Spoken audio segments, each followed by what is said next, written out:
Hi, welcome back to World End Economica, Part 1. Okay, so I thought about it, I calmed down a bit, because that line really took me out of from the previous episode, really took me out of the experience that I was having here. I was really getting into it, getting into the characters, wondering where the story was going to go, and then that just fucking put the brakes on full blast and just let me hit the windshield, and I couldn't continue with the story. So I've had a little bit of time to relax, calm down, and think it through a little bit, and well, I still want to continue the story. I am not happy with the line. But I'm very interested in the rest of the story. I don't know what to think of the main character anymore, Yoshi. But he's a dick. But I still want to see where the story goes, and hopefully the other characters can still carry the rest of the story. If you're okay with... Yeah, I don't... I'm gonna finish it. I'm gonna finish the game. At least part 1.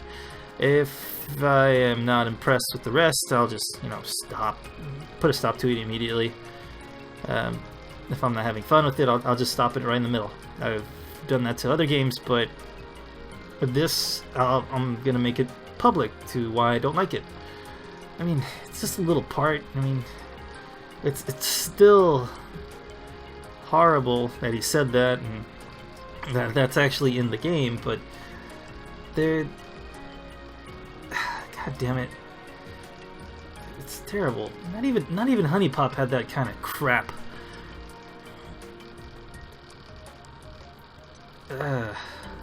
Okay, so before we get into the story, there's a few things I want to give out of why I think I would like to continue the playthrough.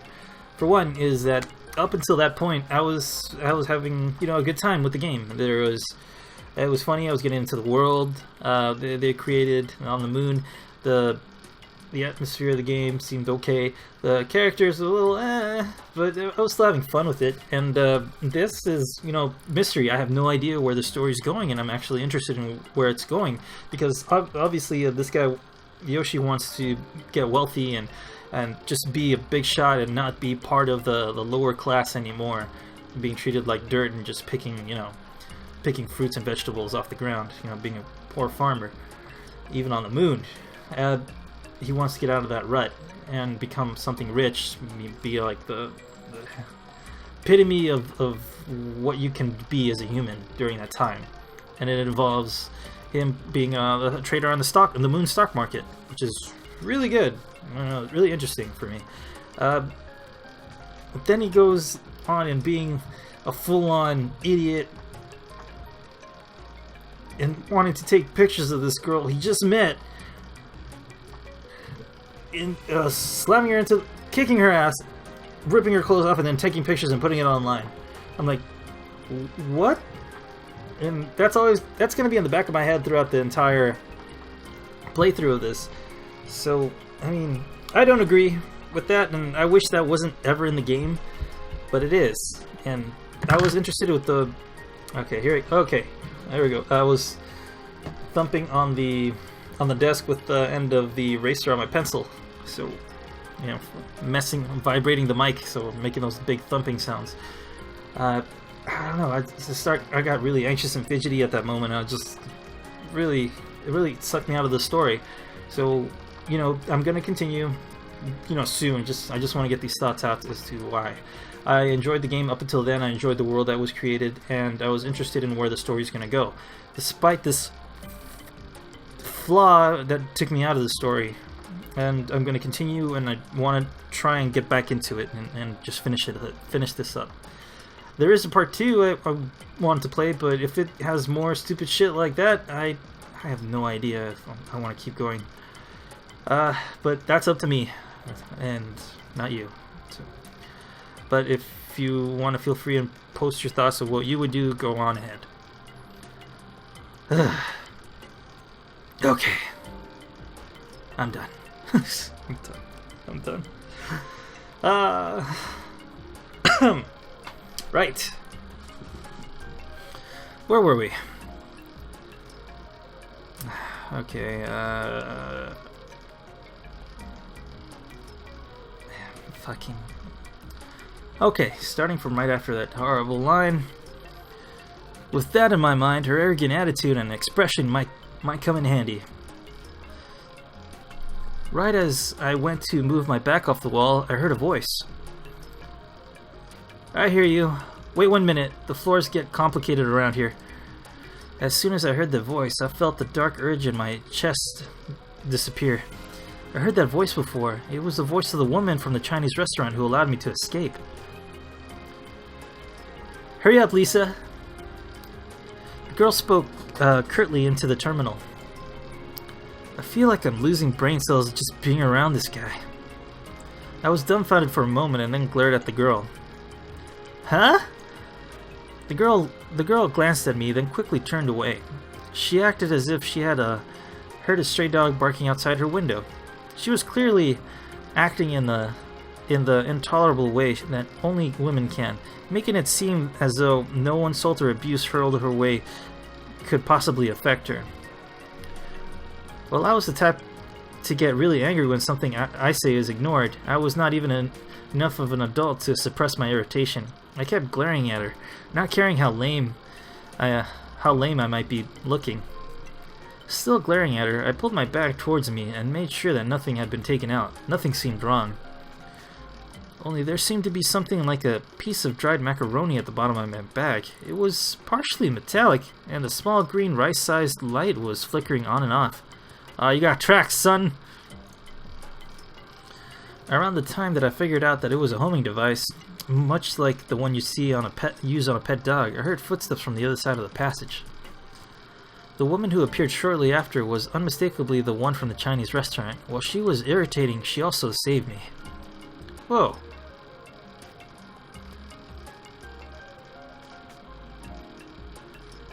Kinda reminds me of my friend. So... this was Lisa. Phew! Phew! Finally found you. I told the reception... I told you reception is bad around here. The girl in the black replied. But I found you. It took a little while, though. The woman wiped her forehead, which made her finally realize that her hair was in a mess. I'm amazed you got all the way to a place like this where you're here the whole time. Were you here the whole time? While the woman talked, she took the flat device from the sitting girl. After inputting a few commands, the macaroni-shaped light in my hand stopped blinking and turned yellow. Is this a tracking device? Not answering the woman's question, I asked one back. Yep. I put it there when you were bending over to plug your adapter in. You were busy being charmed by my legs, so it was easy to do. Pervert. I wasn't charmed by anything. I shot back. This only caused the seated black-clad girl to shoot me a disdainful look over her shoulder. Well, I'll apologize for putting a homing device in your bag without asking. No matter what the reason, it isn't a nice thing to have happen to you. Her easily offered apology left me no room to complain. Only there was no way that someone who put a tracking device in someone else's bag could be an upstanding person. Considering this, I started to feel like her saving me at the restaurant might have been due to some ulterior motive. In any case, I was in the back corner of a deserted sewer. What I had just thought of doing in my rage to the annoying girl in the black might now be done to me. Okay.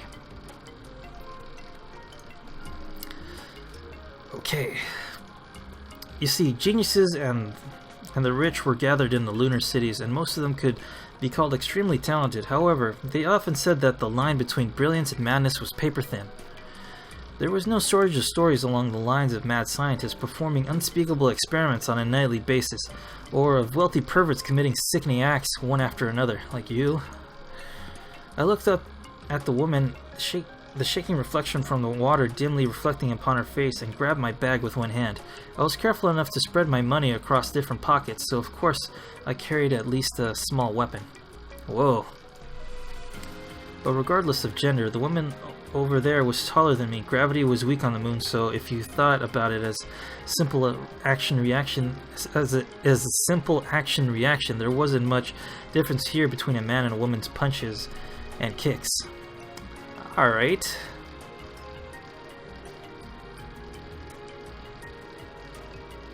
Okay.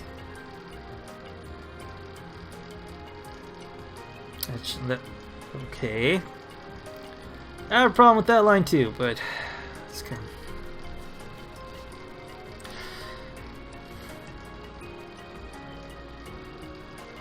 In that case, it came down to either wrestling or stiffening your body in one place and slamming it into your opponent while conserving as much physical energy as possible. That was where the length of your limbs made a difference. Not only that, there was someone right next to me who most certainly wasn't on my side.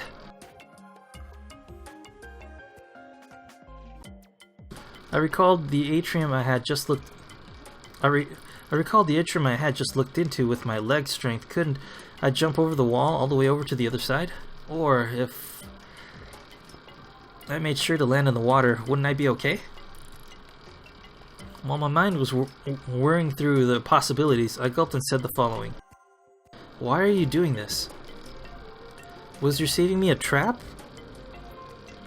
I wasn't sure if I should say that much, but before I could make a decision, the woman spoke first.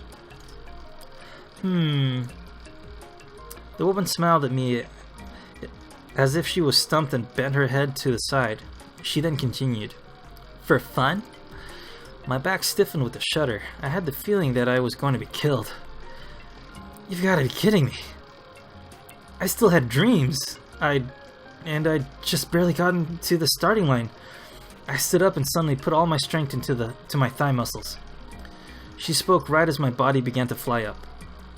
But I mean, you wouldn't want to get falsely arrested, right?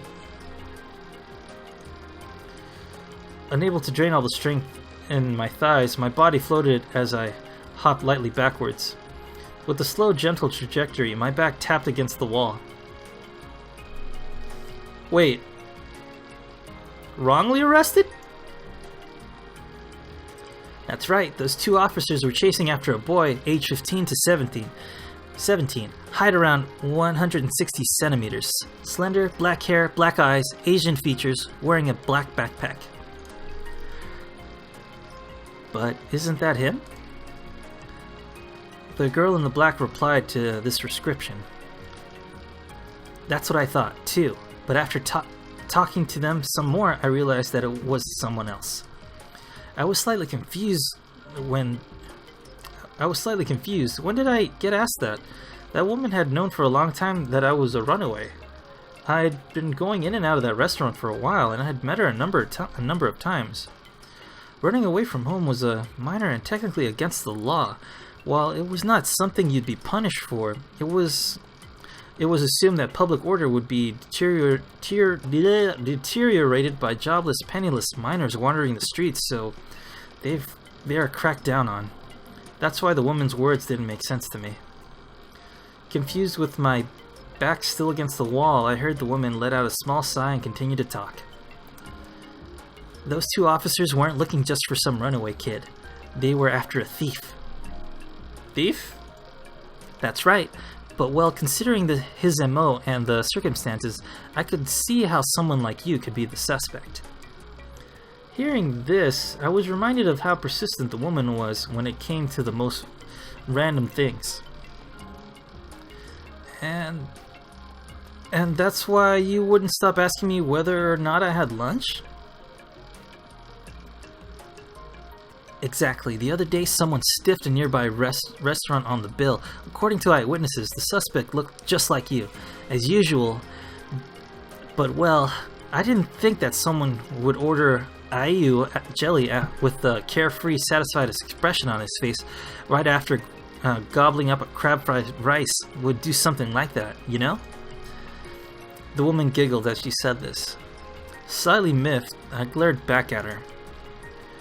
I wouldn't do something dirty like that over something like 10 mules. Of course not. I checked with Cereloot too. Oh, and I made sure to hold onto your change and your adapter. That made me feel a little relieved. The adapter was especially important. If you were smart enough, you could do just about anything with an electronic appliance, so most purchases required showing personal identification. If my adapter were to get returned to the police as a lost article, they'd figure out my identity in a snap. I heard that on Earth, even a child could anonymously buy parts that could easily be made into a cutting-edge missile. Now that's a scary place. Maybe in your future. There's only mindless rocketry now. So, well, that's what's going on. You could come back to my place. I honestly could not understand what she was saying. What? Are you thinking of going back to that cafe? I asked Cereloot, and he said that 4 stern-looking guys were taking turns patrolling the place. It was not a result that was hard to predict. Only if that's the case, then I'd be back to sleeping on the hard ground of some deserted area. To be honest, doing that took a big toll on my body. Not being able to get a calm night's sleep was the worst part about this police patrol. As far as getting sleep, the Big Bull Cafe had a roof and running water, and if you said that you wanted to pay a premium fee, you'd get the sense of security that came from knowing that you'd be alerted if something dangerous started to go down. The question was whether or not that's a reason to just jump on an invitation for some suspicious woman who put tracking devices in people's bags for fun.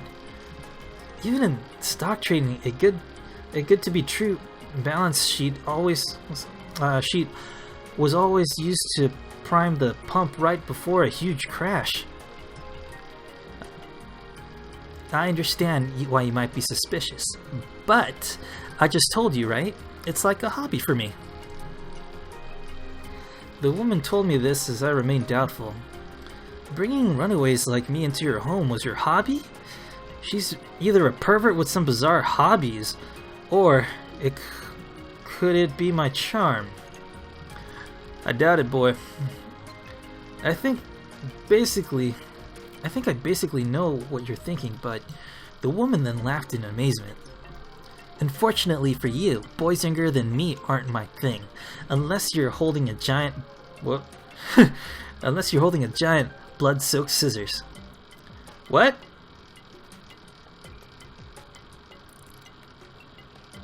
What? Well, then what? Then what are you after? Is it money? As soon as I said these words, the smile disappeared from the woman's eyes. Did she get mad just from that? Well, I had the feeling that I had already said a lot of other things that would have made her angry. I was still surprised at the sudden change. Watching my face, the woman must have realized the change in her own expression. Oh, well, I'm sorry. She spoke in a forced tone, then rubbed the area around her eyes gently with both hands. This completely disarmed and confused me. Not only that, I was faced with the grim reality of not having any place to go. The woman in front of me allowed me to escape from the restaurant, so in that sense, I owed her a lot. I then concluded that aside from the part about being a runaway, I did consider myself a decent human being. So, you are not... you are... Alright. You're not, buddy. You're not. So I should probably reply with something like this. If I do end up being a burden to you, I won't be able to pay much, you know? While I had realized that she wasn't especially interested in my money, I still had enough decency to feel bad about not paying someone who took care of me. That's why I said what I said, but would she understand? As I kept staring at the woman, she finally grinned and nodded. Of course, I'll take a little for food and other costs, but it should still be a lot better than wandering around the outside. Oh, and The woman continued. Okay. You know her name.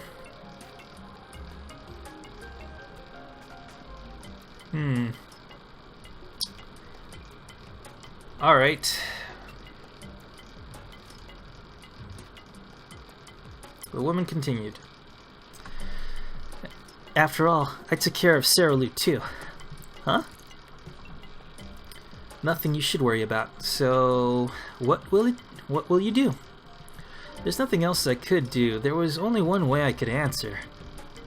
Thanks. You should be more honest and just say that from the beginning. The woman continued to smile as she said that, but I told her in my head to be more reasonable. Okay, then let's go back. If it gets much later, I won't have a good excuse to give to the police. Hearing the word police, I nodded, once again recognizing the precarious situation I was in. However, while both the woman and I tried to set off, there was someone who wouldn't budge an inch. It was a girl dressed in black. While I wasn't sure if she was listening to my conversation with the woman or not, she had an absent-minded look on her face. What are you doing? What are you doing? The woman asked. If it was a very pertinent question. The girl, still not answering, turned her head and stared my way. Her utterly conceited expression immediately reminded me of the irritating argument I just had with her. What? I said this to her with a voice full of anger. I knew that my remark would be ignored or snubbed, but she was being so upsetting that it just came out that way.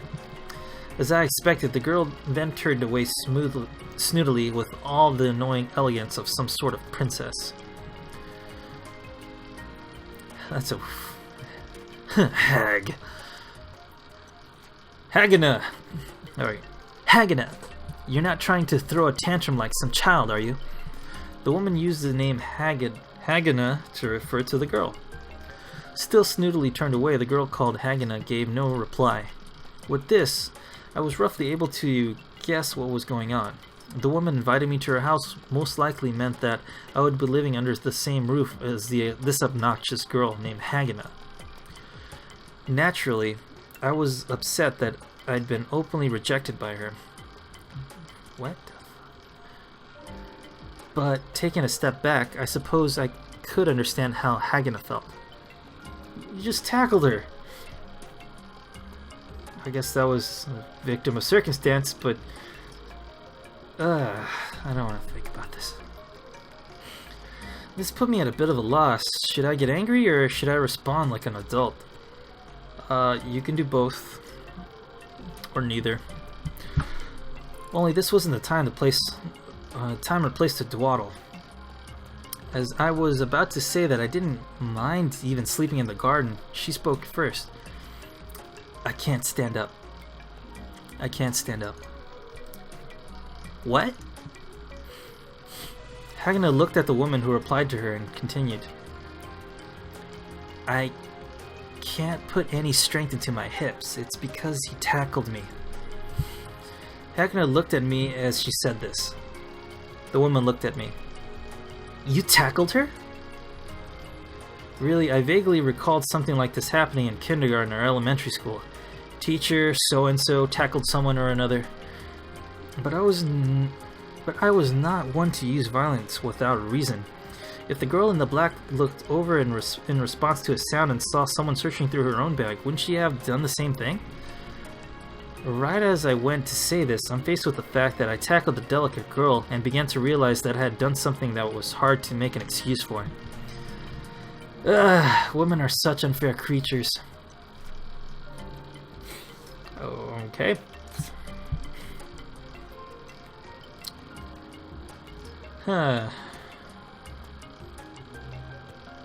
Okay. I cursed the black-clad and white-skinned Hagana as a shrewd tactician. I guess so.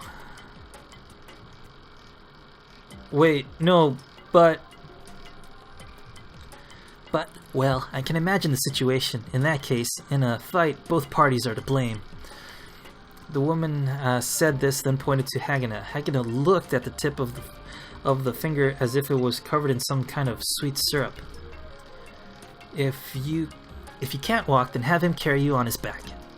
The woman pointed her finger towards me. Still attracted by the finger, Hagina's gaze shifted to me. Wait, how is that a punishment for both of us? That doesn't make sense. While I protested, the woman raised her eyebrows ever so slightly, as if to insist that I listen to her. This was blatant favoritism, I thought. After all, the person that she was saying... Oh, God. This was blatant favoritism, I thought. After all, the person that she was trying to... that she was saying has to be carried must also... I began to... What the Okay, that's not just me, right? Okay, the sentencing is weird. This was blatant favoritism, I thought. After all, the person that she was saying has to be carried must also... I began to think, and then realized. In a fight, both parties are to blame. Okay, hurry up if you understand. This wasn't just any ordinary woman. Hagina also made a face as though she had some sort of realization, then nodded. I sighed, put my bag on my front side, and walked up towards Hagina. She was sitting down, so her face was in a somewhat erotic position. Okay. Hagina... What the I put my bag on my front side and walked up towards Hagina. She was sitting down, so her face was in a somewhat erotic position. Okay. That still seems weird. Hagina... Okay. How is that? You know what? I think I need a visual aid for that, but I think that's weird. Hagina hadn't made particularly expressive faces to begin with, and stared up at me motionlessly. Sadistic desires began to well up in me, thinking that I'd feel a lot better if I slapped the side of her face as hard as I could. However, I felt as though if I dwelt on these thoughts for too long, I might actually slap her. So I quickly crouched down and turned my back to her. I wasn't sure how long it'd take, but living under the same roof as her seemed like it'd be a pain, at least until the friction between us settled down. I should avoid any potential points of conflict. Okay. Come on, Hagina, turn your arms. That's right. Oh, come on, Hagina, turn your arms. That's right. I tried to give Hagina, who seemed to be telling the truth about not being able to stand, a hand in climbing on my back. Hagina's twin arms wrapped around my neck and then stiffened awkwardly. Actually, it seemed like this girl had never climbed on someone's back. Hagina, you're not going to be dangling from his neck. You're getting on his back. The woman explained, and after a bit of silence, Hagina shifted her body onto my back. Finally, two small soft objects touched my back. Oh god. Finally, two small soft objects touched my back. As I was responsible for carrying her, I wrapped my hands around the bottom of Hagina's thighs. I was filled with a strange thought. So, this is what leg stockings felt like. Shit, not bad. Okay, being a perv, not a problem. Being a picture rapist, I got a problem with that. Fucking weird. It's weird. Alright. Okay, stand. Another part of me nearly rose as well. But with a quick start, I put my strength back into my two legs. I hadn't been skipping my resistance training, so I could pretty easily carry up to around 5 times my weight. One slender girl was practically nothing to me. You know what, I just thought of something. Imagine all the crazy sports that they could do on the moon, like Super Rugby or something like that.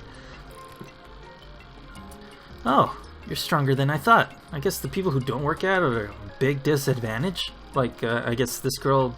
I'm assuming she doesn't work out because she tackled and couldn't stand up.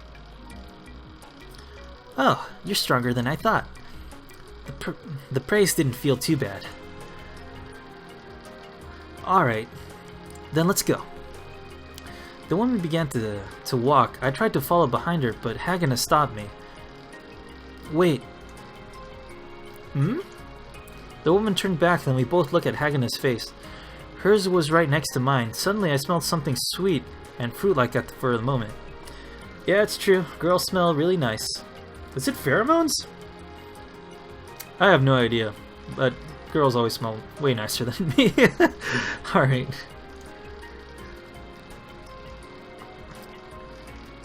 What is it? As the woman replied, Hagana raised her head a little while still on my back and replied quietly. He really stinks. The woman looked blankly at Hagana, then at me. A strange, cheerful smile began to appear on her face. Wow, do I not take showers or something? In a fight, both parties are to blame. Alright. I'm going to make her bow down to me one day. What? Who are you talking about? At that moment, I added another item to my list of ambitions.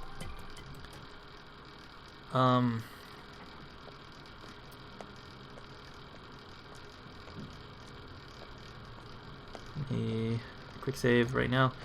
Okay, so maybe if there was more character building between the two, maybe an even bigger argument. I could see how he would want to slap her. I could see how he did not get along with her and stuff like that. I get that, and I think that was rushed here. But I'm still okay. And maybe if they sort of solidified the fact that this guy's... I guess they're doing it right now. This is pretty... Still kind of early in the game. I'm not sure. Because, I mean, there's a part 2. I don't know if this is going to be a complete story, part 1. And then the part 2 is going to happen with his own story. I have no idea. Or if this is just, you know, like Harry Potter part 1, 2, and 3. Just continues. No, nah, not like that. Like Lord of the Rings. Like Lord of the Rings. No. You know what I mean. Anyways, yeah, so he's a pervert. I'm okay with that. Rapey pervert, I'm not okay with that. There has to be... Okay, so I get it, him perving on girls, being, you know, aroused at the fact that he's touching a girl's thighs for the first time. I mean, I guess. I mean, I was 15 once too. Yeah, and yeah, that was weird. I like girls. You know what? This is getting weird now. Okay, so let me. Okay, clear my head. Okay, so him being rapey, that's weird, and taking pictures without you know, consent. That is bad. But him being a perv just by, you know, being around girls, that's fine.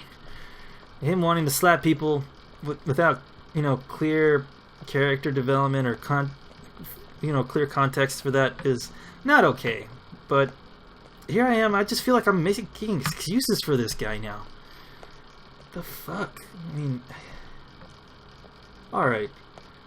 What kind of game is this? I thought it was gonna be a cool sci-fi game, but all right.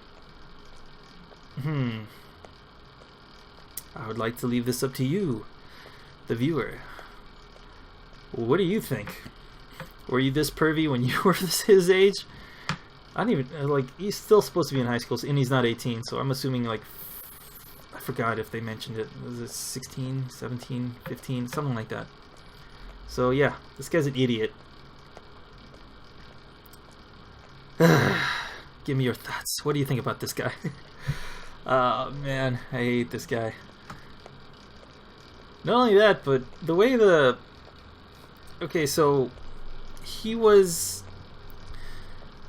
The way that the characters will... Okay, so after you find out, okay, the lady, the woman, the restaurateur, the waitress, okay. But once you give him a name, you sort of have to keep with the name, other than calling her the woman. I don't know or is that just playing to his immaturity? I'm not feeling that. I'm not feeling that because we know her name, Lisa. God damn it.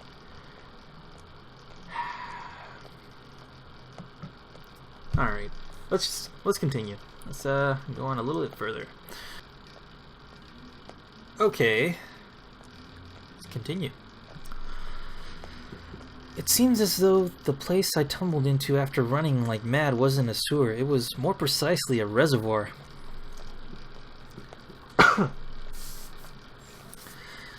As Newton City was designed to gather everything, including people, water, and wealth, if there happened to be a problem with the city's water circulation facilities, there was a fear that the low-lying Newton City could flood. For that reason, there were apparently 2 additional layers of facilities for long-term water storage, so that water went from the outer sections to Green City.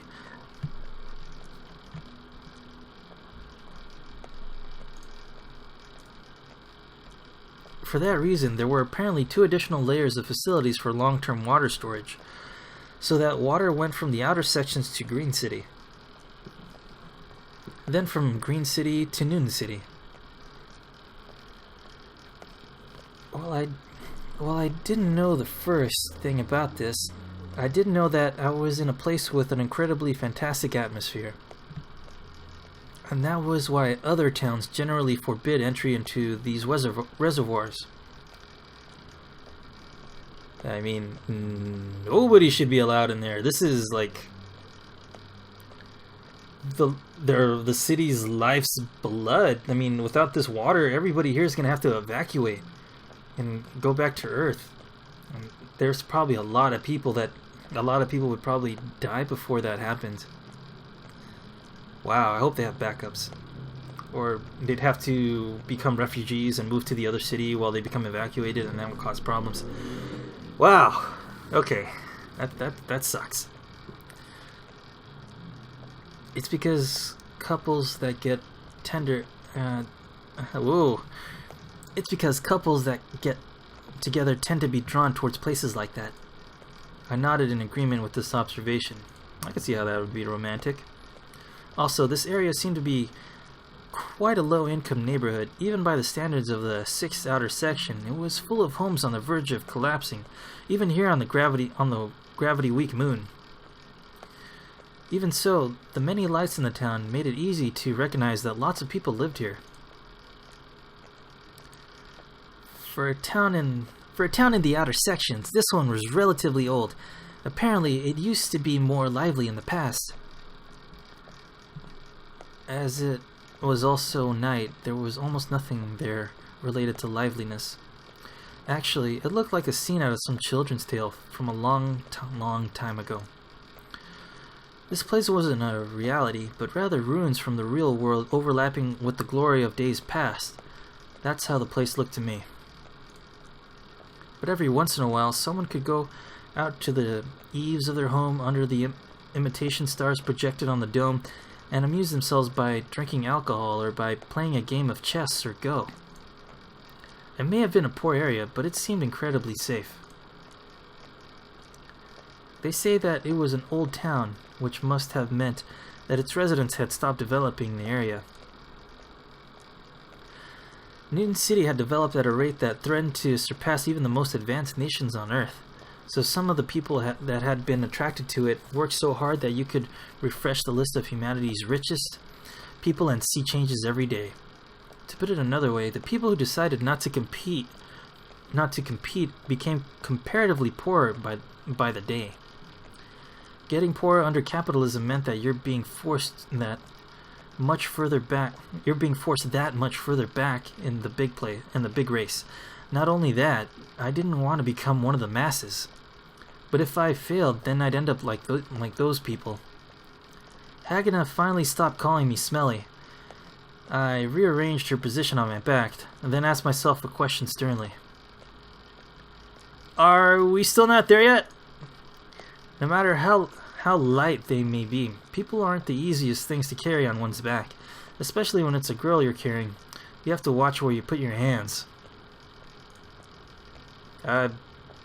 Okay.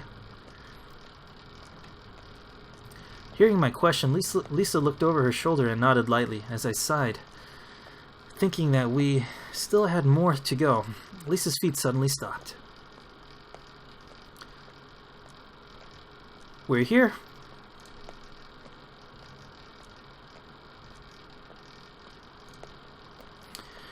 Hearing those words, I stopped my feet and raised my head. I wondered what kind of rundown hut we had arrived at, but to my surprise, I was facing an impressive gate. Actually, this wasn't a bit too impressive of a gate.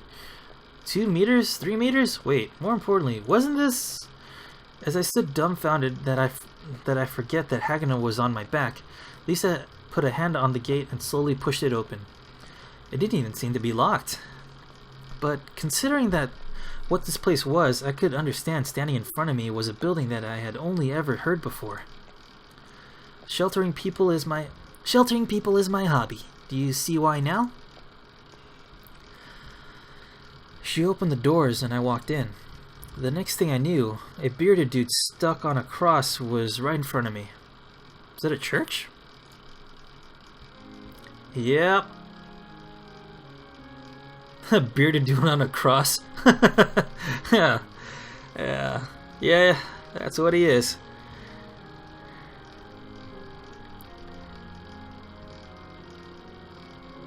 Alright. Should I end it here? Yeah, this feels like an appropriate place to stop. Quick save. Anyways, thank you guys for watching, and I'm going to continue finishing this Let's Play. Apparently, Yoshi's a pervert. I'm okay with that. Rapey pervert. I'm not okay with that.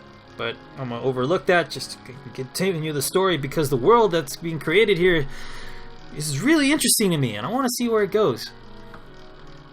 All right. Thank you for watching, and I'll see you on the next one. Thank you.